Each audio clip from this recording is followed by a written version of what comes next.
fellow Americans, 4 years ago, we launched a great national effort to rebuild our country, to renew its spirit, and to restore the allegiance of this government to its citizens. In short, we embarked on a mission to make America great again for all Americans. As I conclude my term as the 45th President of the United States, I stand before you truly proud of what we have achieved together.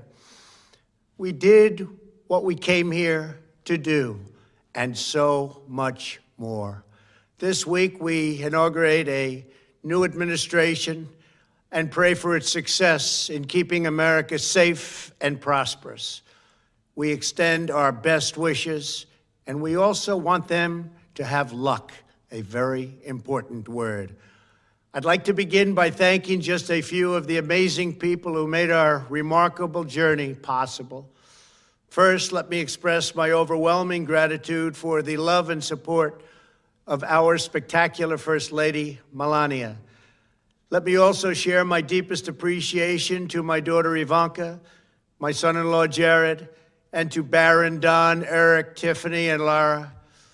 You fill my world with light and with joy. I also want to thank Vice President Mike Pence, his wonderful wife Karen, and the entire Pence family. Thank you as well to my Chief of Staff, Mark Meadows, the dedicated members of the White House staff, and the cabinet, and all of the incredible people across our administration who poured out their heart and soul to fight for America. I also want to take a moment to thank a truly exceptional group of people. The United States Secret Service. My family and I will forever be in your debt. My profound gratitude as well to everyone in the White House Military Office, the teams of Marine One and Air Force One, every member of the armed forces, and state and local law enforcement all across our country. Most of all, I want to thank the American people. To serve as your president has been an honor beyond description. Thank you for this extraordinary privilege, and that's what it is, a great privilege and a great honor. We must never forget that while Americans will always have our disagreements, we are a nation of incredible, decent, faithful, and peace-loving citizens who all want our country to thrive and flourish and be very, very successful and good. We are a truly magnificent nation. All Americans were horrified by the assault on our Capitol. Political violence is an attack on everything we cherish as Americans. It can never be tolerated. Now more than ever, we must unify around our shared values and rise above the partisan rancor and forge our common destiny. 4 years ago, I came to Washington as the only true outsider ever to win the presidency. I had not spent my career as a politician, but as a builder looking at open skylines and imagining infinite possibilities. I ran for president because I knew there were towering new summits for America just waiting to be scaled. I knew the potential for our nation was boundless as long as we put America first. So I left behind my former life and stepped into a very difficult arena, but an arena nevertheless with all sorts of potential if properly done. America had given me so much, and I wanted to give something back. Together with millions of hardworking patriots across this land, we built the greatest political movement in the history of our country. We also built the greatest economy in the history of the world. It was about America first because we all wanted to make America great again. We restored the principle that a nation exists to serve its citizens. Our agenda was not about right or left. It wasn't about Republican or Democrat, but about the good of a nation, and that means the whole nation. With the support and prayers of the American people, we achieved more than anyone thought possible. Nobody thought we could even come close. We passed the largest package of tax cuts and reforms in American history. We slashed more job-killing regulations than any administration had ever done before. We fixed our broken trade deals, withdrew from the horrible Trans-Pacific Partnership and the impossible Paris Climate Accord, renegotiated the one-sided South Korea deal, and we replaced NAFTA with the groundbreaking USMCA. That's Mexico and Canada, a deal that's worked out very, very well. Also, and very importantly, we imposed historic and monumental tariffs on China, made a great new deal with China. But before the ink was even dry, we and the whole world got hit with the China virus. Our trade relationship was rapidly changing. Billions and billions of dollars were pouring into the U.S., but the virus forced us to go in a different direction.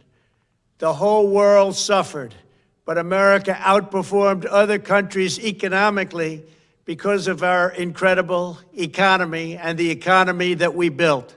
Without the foundations and footings, it wouldn't have worked out this way. We wouldn't have some of the best numbers we've ever had. We also unlocked our energy resources and became the world's #1 producer of oil and natural gas, by far. Powered by these policies, we built the greatest economy in the history of the world.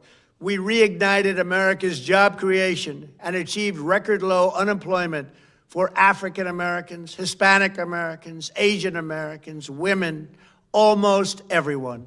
Income soared, wages boomed, the American dream was restored, and millions were lifted from poverty in just a few short years. It was a miracle. The stock market set one record after another, with 148 stock market highs during this short period of time, and boosted the retirements and pensions of hardworking citizens all across our nation. 401ks are at a level they've never been at before. We've never seen numbers like we've seen, and that's before the pandemic and after the pandemic. We rebuilt the American manufacturing base, opened up thousands of new factories, and brought back the beautiful phrase, "Made in the USA." To make life better for working families, we doubled the child tax credit and signed the largest ever expansion of funding for child care and development. We joined with the private sector to secure commitments to train more than 16 million American workers for the jobs of tomorrow. When our nation was hit with the terrible pandemic, we produced not one, but 2 vaccines with record-breaking speed, and more will quickly follow. They said it couldn't be done, but we did it. They called it a medical miracle, and that's what they're calling it right now, a medical miracle.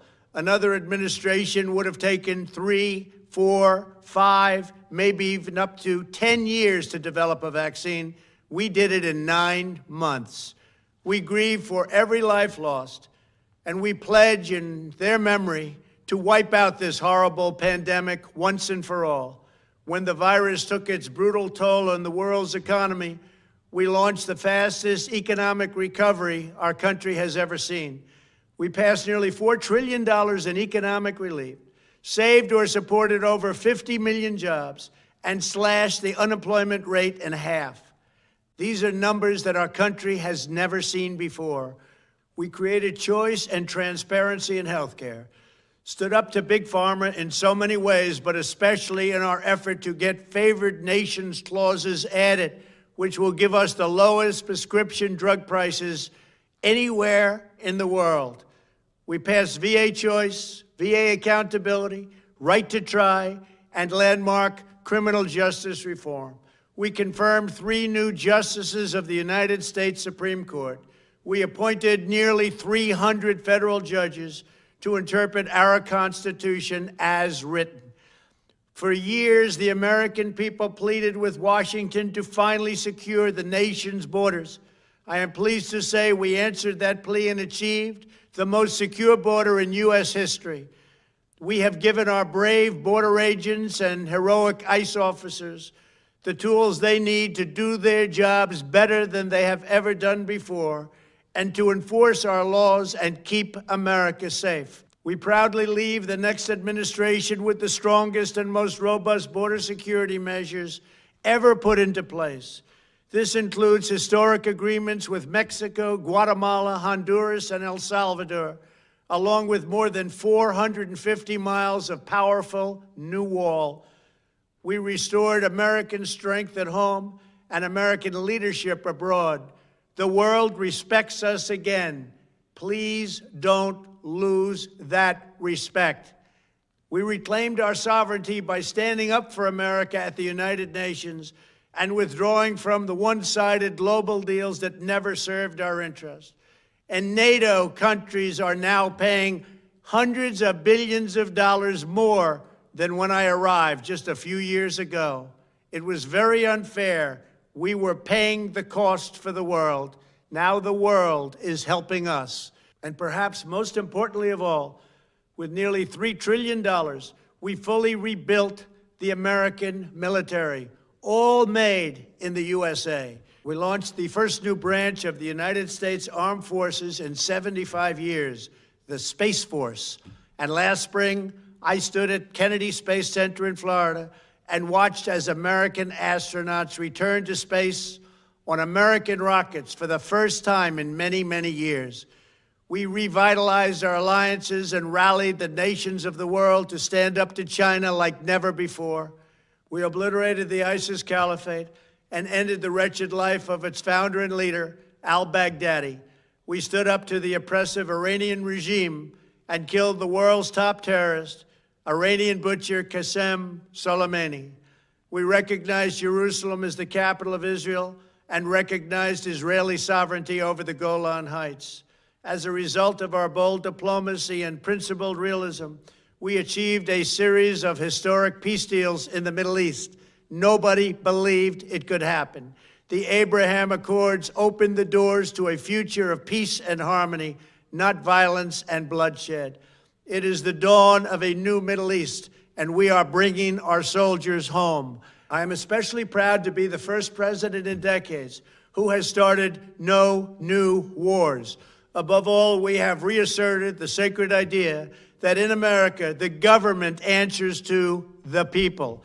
Our guiding light, our North Star, our unwavering conviction has been that we are here to serve the noble, everyday citizens of America. Our allegiance is not to the special interests, corporations, or global entities.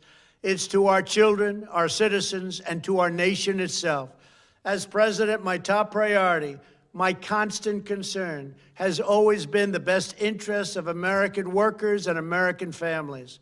I did not seek the easiest course. By far, it was actually the most difficult. I did not seek the path that would get the least criticism. I took on the tough battles, the hardest fights, the most difficult choices, because that's what you elected me to do. Your needs were my first and last unyielding focus. This, I hope, will be our greatest legacy. Together, we put the American people back in charge of our country. We restored self-government. We restored the idea that in America, no one is forgotten because everyone matters and everyone has a voice.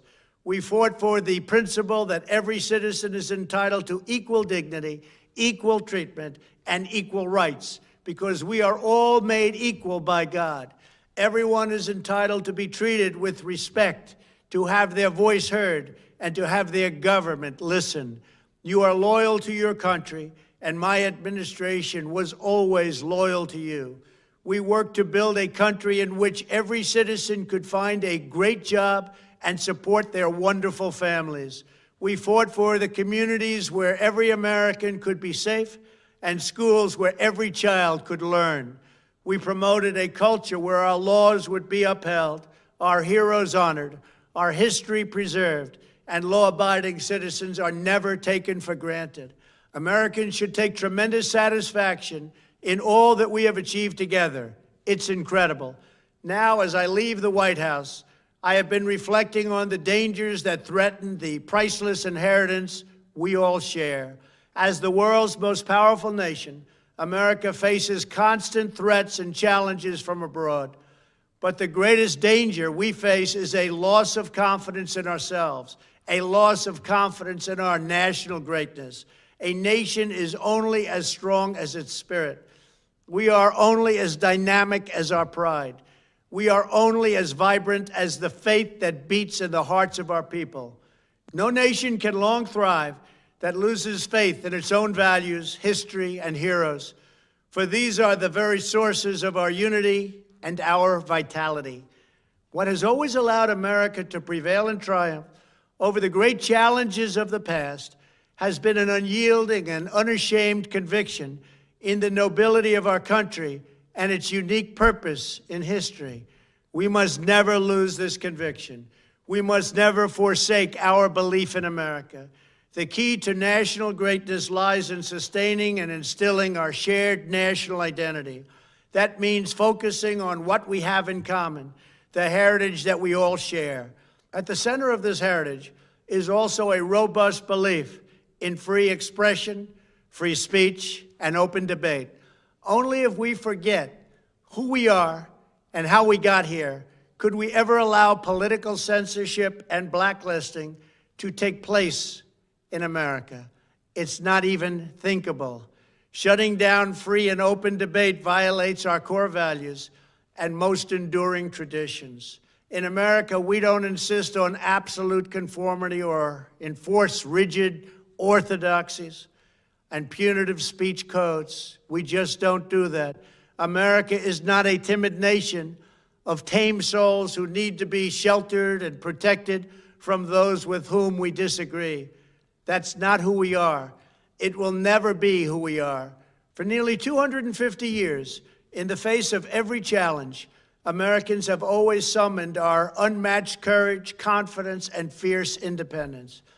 These are the miraculous traits that once led millions of everyday citizens to set out across a wild continent and carve out a new life in the Great West. It was the same profound love of our God-given freedom that willed our soldiers into battle and our astronauts into space. As I think back on the past 4 years, one image rises in my mind above all others. Whenever I traveled all along the motorcade route, there were thousands and thousands of people. They came out with their families so that they could stand as we passed and proudly wave our great American flag. It never failed to deeply move me. I knew that they did not just come out to show their support of me. They came out to show me their support and love for our country. This is a republic of proud citizens who are united by our common conviction that America is the greatest nation in all of history. We are and must always be a land of hope, of light, and of glory to all the world. This is the precious inheritance that we must safeguard at every single turn. For the past 4 years, I have worked to do just that. From a great hall of Muslim leaders in Riyadh to a great square of Polish people in Warsaw, from the floor of the Korean Assembly to the podium at the United Nations General Assembly, and from the Forbidden City in Beijing to the shadow of Mount Rushmore, I fought for you, I fought for your family, I fought for our country. Above all, I fought for America and all it stands for, and that is safe, strong, proud, and free. Now, as I prepare to hand power over to a new administration at noon on Wednesday, I want you to know that the movement we started is only just beginning. There's never been anything like it. The belief that a nation must serve its citizens will not dwindle, but instead only grow stronger by the day. As long as the American people hold in their hearts deep and devoted love of country, then there is nothing that this nation cannot achieve. Our communities will flourish, our people will be prosperous, our traditions will be cherished, our faith will be strong, and our future will be brighter than ever before. I go from this majestic place with a loyal and joyful heart, an optimistic spirit, and a supreme confidence that for our country and for our children, the best is yet to come. Thank you and farewell. God bless you. God bless the United States of America.